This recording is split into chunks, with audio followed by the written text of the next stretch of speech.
The Master may not have been part of Doctor Who from the beginning, but portents of their arrival were present as early as the first Doctor's era. Blessed with many great monsters Doctor Who may be, but few of them can hold a candle to the Master. As an evil Time Lord and the Doctor's personal rival, the Master is arguably, Daleks be damned, Doctor Who's defining nemesis. In official terms, the Master, played by Roger Delgado, first appeared in 1971's Terror of the Autons, facing off against John Pertwee's Third Doctor. It is remarkable in hindsight how fully formed the Master was during his debut episode. From the smarmy arrogance to his barely concealed envy of the Doctor, Delgado immediately laid the foundations of a character that has since been portrayed by a number of different actors. From Anthony Ainlay to Sacha Dhawan, all actors to play the Master since Delgado have anchored their incarnations on the precedent set by Terror of the Autons. While it is amazing that the Master arrived virtually ready-made in 1971, however, Doctor Who had been quietly developing the character 6 years before that. The monk in the first Doctor era was Doctor Who's first prototype Master. The first evil Time Lord to appear in a Doctor Who episode. Peter Butterworth as the monk Smiling in Doctor Who. Doctor Who's first proto-Master came in 1965's The Time Meddler. At this point, Doctor Who was yet to utter the words Gallifrey or Time Lord, but William Hartnell's first Doctor was at least kind enough to reveal he and the story's eponymous villain, the monk, belonged to the same race.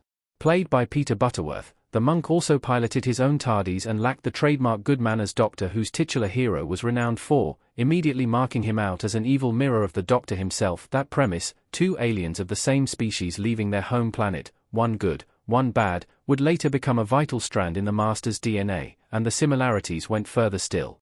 The monk's plan in The Time Meddler involved messing with another planet's history for his own gain, a typical ploy of the Master's. The phony Holoman was also adept at disguise, blending into 11th century England seamlessly in order to enact his scheme. The Master is something of a chameleon himself, often stealing another's face or putting on an elaborate cosplay to stay hidden. Beyond that, the monk carried the same egotistical and aloof air the Master would later perfect, so while the two characters are clearly not identical, The Time Meddler provided the broad strokes of an enemy who resembled an early draft of the Master. The monk came across a little more bumbling, less capable, compared to his eventual successor, but the development of an anti-Doctor had begun. The War Chief brought Doctor Who's Master even closer to his final form. I can't believe it's not the Master. Edward Brayshaw as the War Chief smirking in Doctor Who. Doctor Who's next step in stealth developing the Master came via Patrick Troughton's regeneration episode, The War Games. Echoing The Time Meddler, this adventure introduced a villain who belonged to the Doctor's own species and intended to manipulate history for his personal gain. Yet again, the War Chief was a darker parallel of the Doctor himself, albeit with a number of significant differences when compared against the monk. The monk's more earthy, comedic characteristics were replaced by an aristocratic aura and a more stringent grooming regimen, facial hair included. The War Chief demonstrated a more flagrant disregard for life compared to his predecessor from the first Doctor's era, and had mapped out a far more elaborate, grandiose master plan.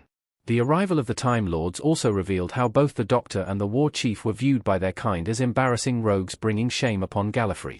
With these new qualities, Doctor Who took a big leap toward Roger Delgado's Master, who would debut only 2 years later. Are the Monk and the War Chief previous regenerations of Doctor Who's Master? The Master is a character of many faces, after all. The question over whether the Monk, the War Chief, and the Master are all the same person is as ambiguous as it is contentious. On balance, the Monk should most likely be considered a separate character.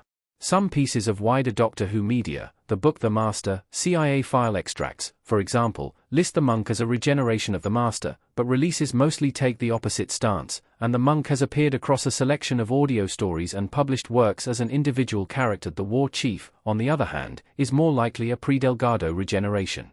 Once again, various stories exist within wider Doctor Who media that feature the War Chief as a standalone villain, including the renowned The New Doctor Who Adventures book series. On the other hand, some crucial examples of Doctor Who fiction have strongly implied that the Master and War Chief are one and the same. The most notable of these is perhaps Terrance Dick's novelization of Terror of the Autons, in which the Third Doctor appears to directly reference the War Games upon seeing the Master.